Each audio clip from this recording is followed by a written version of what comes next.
The following changes have occurred over the past 24 hours. Fighting continues in the Kupinsk direction. UAV crews are identifying small enemy groups, as well as working on logistical routes to disrupt, transfer, reinforce, and conduct rotations. In this event, the Ukrainian armed forces were returning by transport along the N26 highway. The Imperator struck the car with a flare, which drove a few more tens of meters. Other drones were shown burning it. Also, according to the description, all personnel were destroyed. He is trying to gain a foothold in Kondrashovka and also regularly presses to cut off the military along the Radkovka-Golubovka line. Activity also remains on the left bank of the Oskol River. At the O-shaped intersection between Kucherovka and Petropavlovsk, the crane operators remotely mined the road. As a result of the installed barrier, the car was blown up. A powerful explosion occurred. In addition to the equipment, 4 APU personnel were eliminated. In the area of Stepovaya Novosilovka, drone breeders continue to process shelters of the Ukrainian forces. Once again, aerial reconnaissance has discovered a point located in the southern part of the Shevtsov Yar Gulch. The moment is notable for the fact that you can see how the Ukrainian armed forces are burying themselves with the ground and, in addition, using bags to protect the dugouts. Russian operators do not spare the number of attack drones so that there are fewer risks for infantry during the assault on positions. Kamikaze drones were used in the video.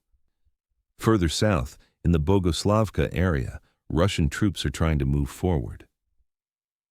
The Ukrainian side published a video in which the Russian military came out of holes in a gas pipeline.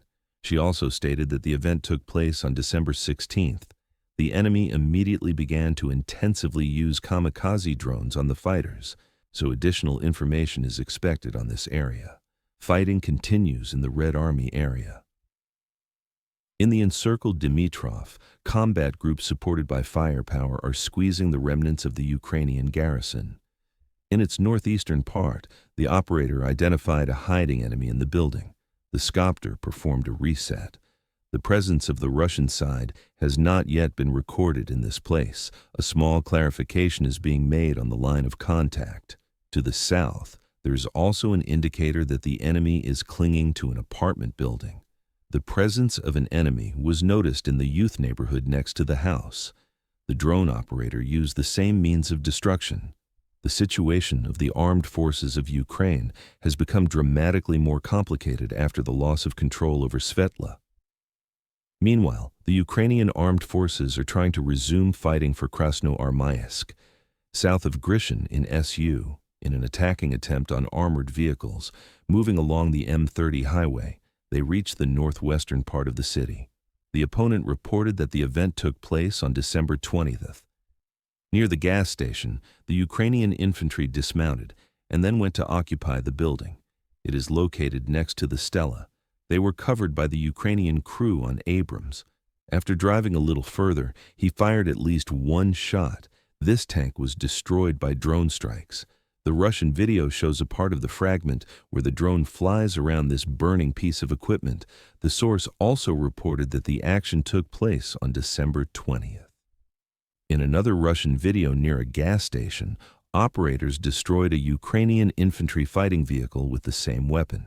This is the same unit that the enemy attacked. The dismounted group managed to leave it before it was destroyed. Also in the video from the enemy, you can see another burning car, which most likely also applies to this attack. This section of the road was not tightly controlled by the Russian side. Clarification is being made regarding the progress of the Ukrainian side in the construction of the northwestern part of the city. Fighting remains active in the Novopavlovsky sector of the front. In the northwestern part of Ivanovka, a Ukrainian small assault group was moving towards fortifications controlled by the Russian side. The enemy, having reached one place, mined it. After that, he started to walk back. An explosion occurred at a distance. The position improved slightly to a fixed point. So far, minimal changes along the front line have been recorded in this area. On the outskirts of the Kosovtsev area, thorny Russian troops continue to develop their offensive. Further south, the main tension remains in the Huliaipole region. In the northern part of the city, the soldiers expanded their control zone during the onslaught. In the central part of the city today, the Russian side published footage of the dilapidated building of the Museum of Local Lore. Inside was an exhibit that belonged to Nestor Makhno.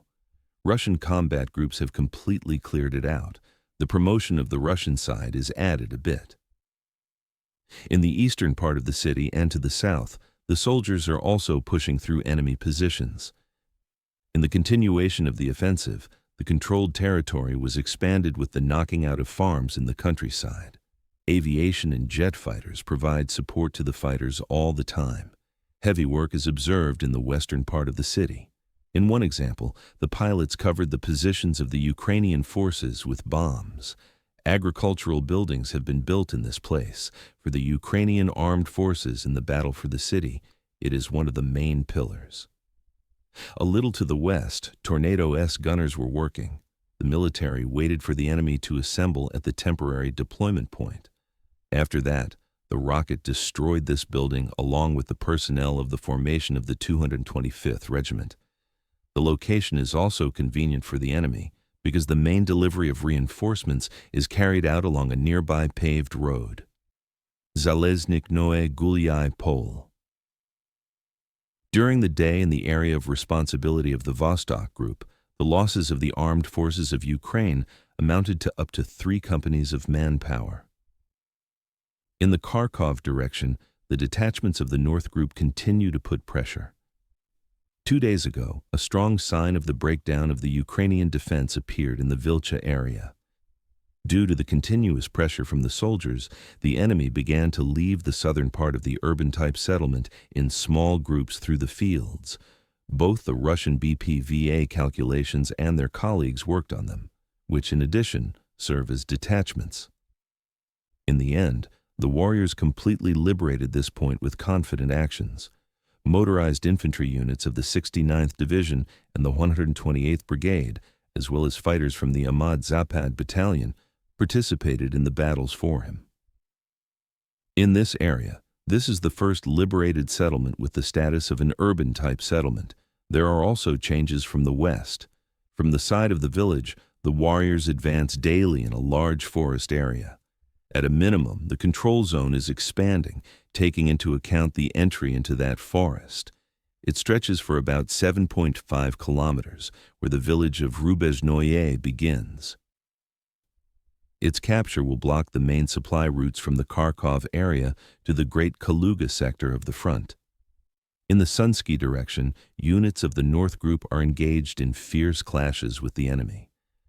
In the Andreevka area, fighters continue to advance in this village. From the north side, the advance is added by entering this point. Aviation and artillery are helping the infantry. The advance of a special unit of the 225th Regiment was disrupted by complex fire. The enemy intensively shelled combat groups in the southeastern Alexeyevka forest belt. To the south of this village, the soldiers conduct attacks to approach Malaya Korchakovka. Russian troops are also pressing on the approaches to the eastern part of Sumy.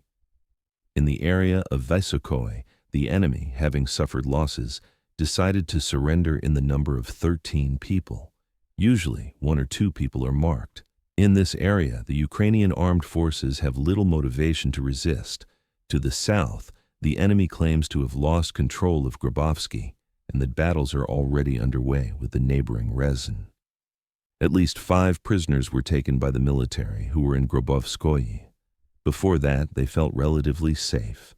The control zone for the passage to Grabovskoye is also expanding in this area. There is activity on the Bogodukovsky sector of the front.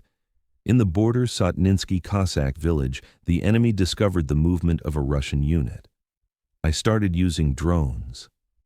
In some moments, it was clear that he was trying to hit the burrows. Indicates that the military has managed to gain control of the position. A promotion is added on the territory of this village. The fighting continues.